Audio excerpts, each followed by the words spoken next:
একটু নুন দিলাম, একটু হলুদ দিলাম, তারপরে লাল লাল করে ভেজে নেব।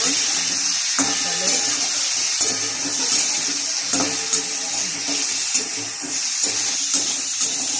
আলুটা ভাজা ভাজা হয়ে গেছে, লাল লাল হয়ে গেছে। এবার আলুটাকে উঠাবো। আলুটাকে উঠিয়ে নিলাম। পাঁচ ফোড়ন দিলাম, একটু ইলাচ দারচিনি ফোড়ন দিলাম, দিয়ে এই রসুনটা দিয়ে দিলাম, পেঁয়াজটা দিয়ে দিলাম।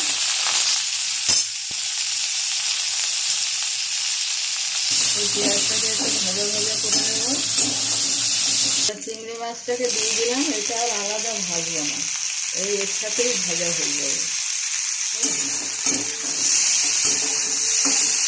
অল্প তেলে অল্প মশলা, কচুরলতি রান্না চিংড়ি মাছ দিয়ে এর সাথে ভাজা হয়ে যাবে।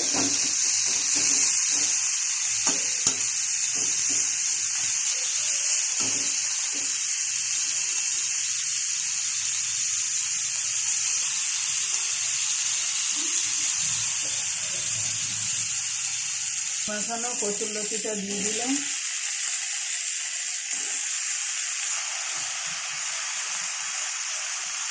হলুদ দিয়ে দিলাম, হলুদটা একটু কম হয়ে গেছে। জিরে আর ধনের গুঁড়ো একসাথে দিয়ে দিলাম, চিনি দিয়ে দিলাম, দিয়ে এবার নাড়াচাড়া করবো।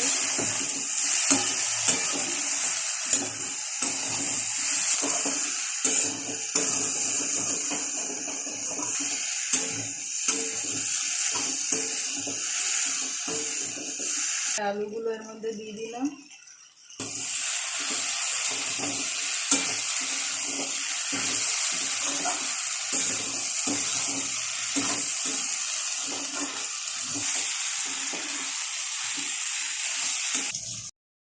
হালকা জল দিয়ে দিলাম, একটু সেদ্ধ হবে।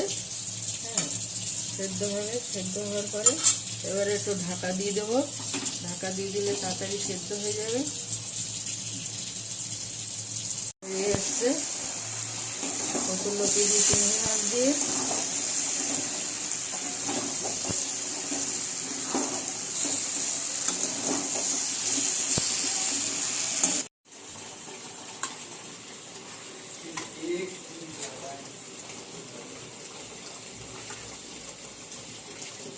কচুরলতি দিয়ে চিংড়ি মাছ তোমরাও এইভাবে বানিয়ে খাবে।